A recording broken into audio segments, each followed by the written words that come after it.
আসসালামু আলাইকুম। নার্গিস কুইজিনে আজকে আমি আপনাদের সামনে খুবই মজার একটি রেসিপি নিয়ে হাজির হয়েছি। সচরাচর আমরা সবাই কেক খেয়ে থাকি। আজকে ভাবলাম এই কেক দিয়ে নতুন একটা রেসিপি তৈরি করি। আজকে আমি আপনাদের সামনে যে রেসিপিটি নিয়ে হাজির হয়েছি তার নাম কেক স্যান্ডউইচ বা স্যান্ডউইচ কেক। আশা করছি আমার আজকের এই স্যান্ডউইচ কেকের রেসিপি আপনাদের অনেক ভালো লাগবে। ভালো লাগলে অবশ্যই চেষ্টা করবেন। সাথে আমার চ্যানেলটি সাবস্ক্রাইব করতে ভুলবেন না। নতুন রেসিপি পেতে চাইলে আমার চ্যানেলটি সাবস্ক্রাইব করতে ভুলবেন না। চলুন তাহলে শুরু করা যাক আমাদের আজকের খুবই মজার এই রেসিপি স্যান্ডউইচ কেক কীভাবে তৈরি করতে হয়। আমি প্রথমে শুকনো উপকরণগুলো চেলে নিব। এখানে একটি চালনির মধ্যে আমি নিয়ে নিচ্ছি 1/2 কাপ ময়দা, 1/2 চা চামচ বেকিং পাউডার,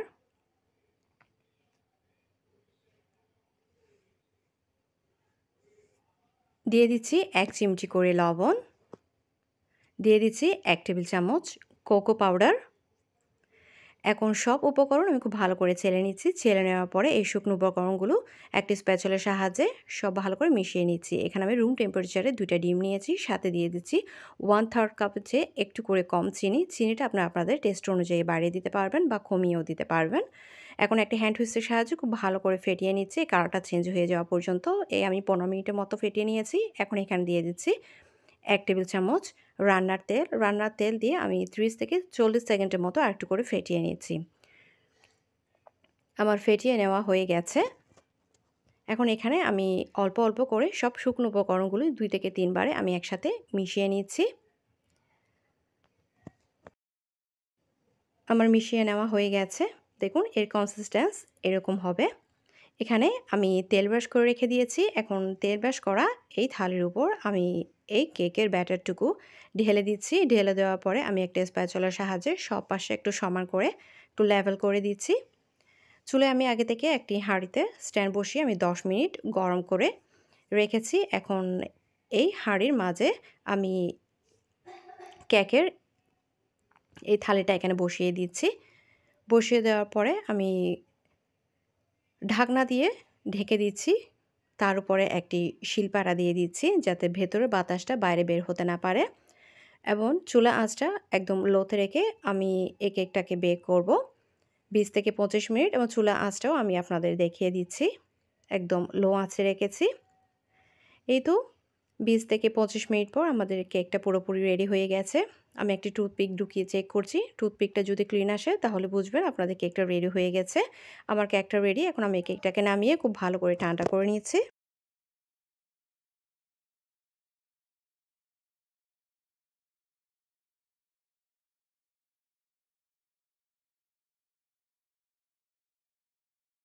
ঠান্ডা করে নেওয়ার পর আমি এই কেকটাকে তুলে নিচ্ছি। দেখুন এই কেকটা অনেকটা সফট হয়েছে। এখন আমি কেকের সাইডের অংশটুকু কেটে এই কেকটাকে আমি 2 ভাগ করে নিচ্ছি।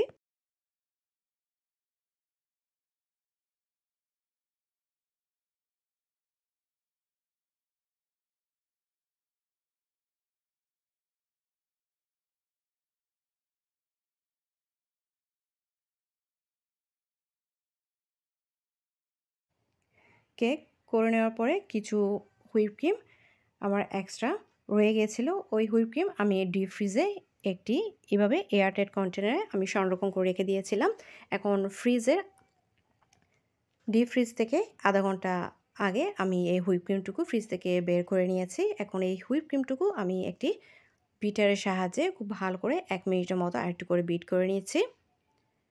একটি স্প্যাচুলার সাহায্যে খুব ভালো করে আমি সাইডের অংশটুকু উপরে এনে দিচ্ছি। খুব ভালো করে আমি 1 মিনিটের মতো করে বিট করে নিয়েছি। এভাবে যদি কেক তৈরি করার পর কোনো ক্রিম বেঁচে যায়, সেই ক্রিমটুকু আমি এভাবে এয়ারটাইট একটি কন্টেনারে ভরে আমি ডিপ ফ্রিজে সংরক্ষণ করি, এবং যখন প্রয়োজন হয় তার আধা ঘন্টা আগে আমি ফ্রিজ থেকে বের করে এভাবে 1 মিনিটের মতো করে বিট করে নিই।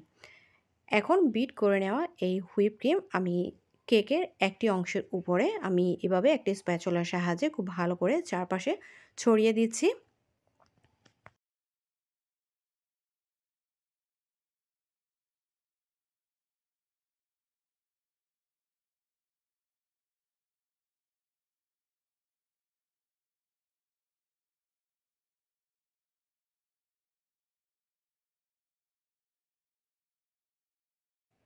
ক্রিম দিয়ে দেওয়ার পর অন্য অংশটি আমি এই ক্রিমের উপর আমি বসিয়ে দিচ্ছি। বসিয়ে দেওয়ার পর একটা স্প্যাচুলার সাহায্যে সাইডের ক্রিমটুকু আমি খুব ভালো করে লেভেল করে দিচ্ছি। লেভেল করে দেওয়ার পরে আমি এই কেকটাকে ফ্রিজে রেখে দিব ১ ঘন্টার জন্য, যাতে একটু করে ভালো করে ক্রিমটুকু সেট হয়ে যায়। আমি ১ ঘন্টা পর ফ্রিজ থেকে বের করে নিয়েছি। এখন এই কেকের সাইডের অংশটুকু আমি কেটে নিচ্ছি এবং এই কেকটাকে আমি একটি স্যান্ডউইচে শেপ করে কেটে নিচ্ছি। তবে কেকটা কাটার সময় যদি ক্রিম একটু করে এদিক ওদিক এবড়ো-তেবড়ো হয় তাহলে সমস্যা নেই। এই ক্রিমটুকু একটু স্প্যাচুলা অথবা ছুরির সাহায্যে অথবা চামচের সাহায্যে একটু করে সমান করে দিলে হয়ে যাবে।